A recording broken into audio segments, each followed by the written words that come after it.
السلام عليكم، مرحبا بكم معايا فيديو جديد. اليوم ان شاء الله غادي نقدم معكم مسمن بالخميره البلديه كما كتشوفوها معايا. انا ديجا عندي واجده، ها هي خامره، شويه ديال الخرقوم على حسب اللون باش ما يجيوش بيضين، دقيقه ديال الفينو، غنحتاج كاس عنبه ديال الفينو، 3 كيسان عنبه ديال الدقيق ديال القمح الكامل بالنخاله. انا غادي نغربلو كما كتشوفوا معايا، غنغربلو ونعبر بالكاس 3 كيسان ديال العنبه، واللي بقى الفوق نخاله غادي نورق بها الرغايف ديالي اللي هو مسمن، غادي نورق بها من بعد. دابا غادي نغربلو وغنعبر الكيسان، قلنا 3 ديال الكيسان ديال الطحين الزرع اللي هو الدقيق القمح الكامل، وكاس عنبه ديال الفينو، شويه ديال الخرقوم، وملعقه ونصف ديال الخميره البلديه اللي واجده اللي خامره ديجا، وحتى نعجنو. وغادي نزيد شويه ديال الملح.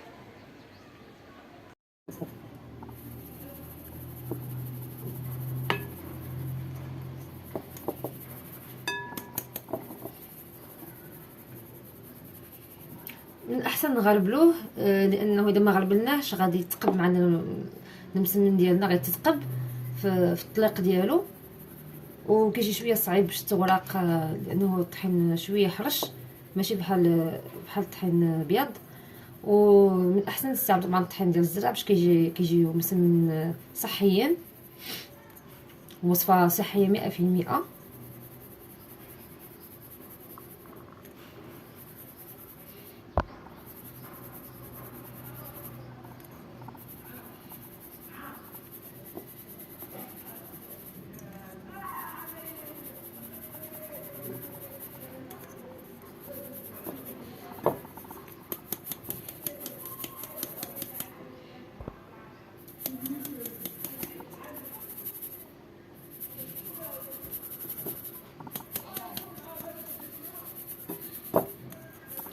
بالنسبه للتوراق يمكن لكم تورقوا سواء بالنخاله الغليظه ها هي، ولا بالفينونيت طحين ديال الطحين الصفر، ولا في بلاصه الفينو تقدروا تستعملوا سميده رقيقه. انا ما كانتش متوفره معايا وصافي،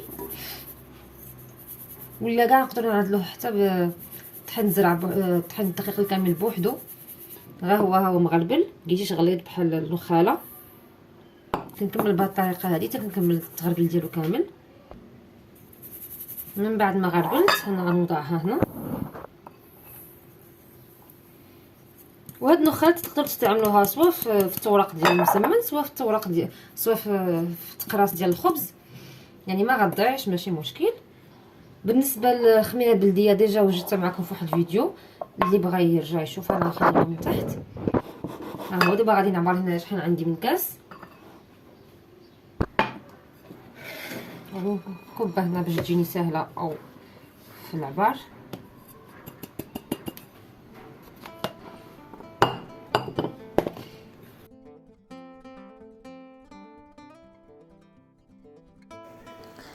وهنا كما كتشوفوا زيدت غربلت شويه حيت ما قدنيشي. نكمل نفس الطريقه حتى نحصلوا على القياس اللي قلنا في الاول، وغادي نزيد حتى السميده.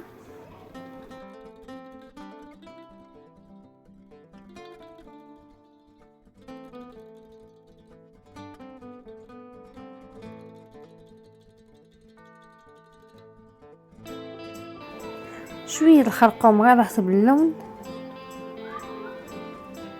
طبعا خميره بلديه اللي هي الاساس.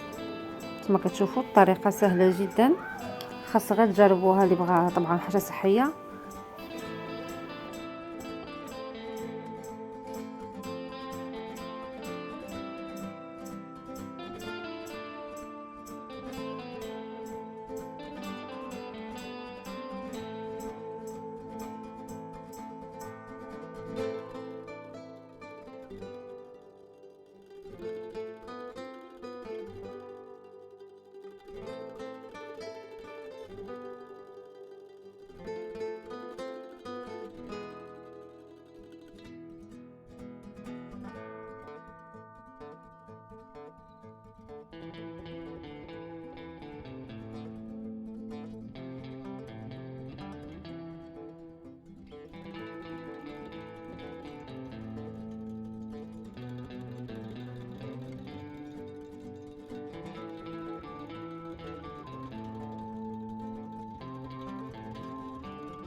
هنا كما كتشوفوا معايا غندوزو للتوراق.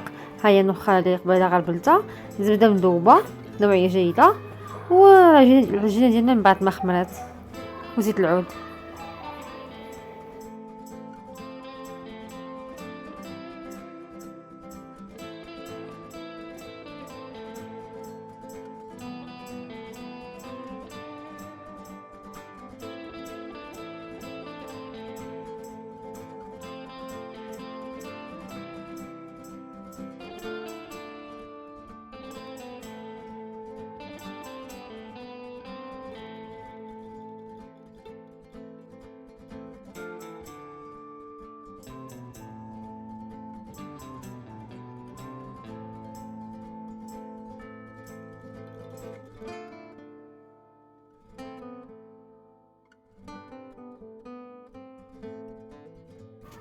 وهنا من بعد ما شكلت قطع صغيره غنبدا نطلقهم شويه بشويه، واللي باقي غادي نغطيه بالسلوفان بالميكا باش ما يقصحش، يبقى رطب.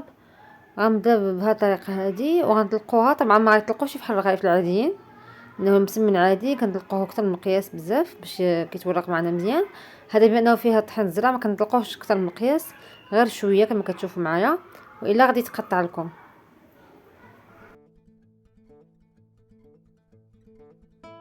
هنا من بعد ما ندوزو للطياب انا نطيبهم في المقله كما كتشوفوا. عملت فيها شويه ديال الزيت مخلط مع الزبده. طبعا يمكن لكم طيبوهم في الفران صحيين حسن وحسن. حتى في المقله راه ماشي بزاف ديال الزيت، شويه مع الزبده، ولا كاع تعملوا الزبده بوحدها اللي بغيتو، اصلا ما كيتعطلوش في الطياب. غير خاصكم تبقاو تحركوهم بزاف باش كيتنفخوا معكم واحد شويه. طبعا ما يتنفخوش بحال الرغايف العاديين، ولكن غيتنفخوا شويه باش كيجيو مورقين.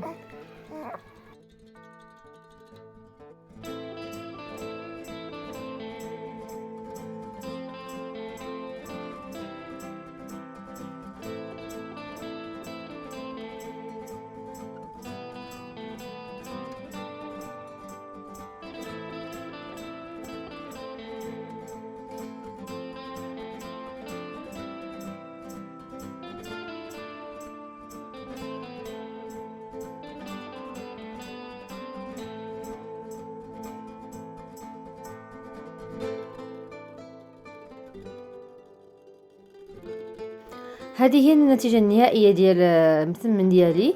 كنتمنى تكون النتيجه عجباتكم، نالت الاعجاب ديالكم، ونتلاقاو في وصفات اخرى ان شاء الله.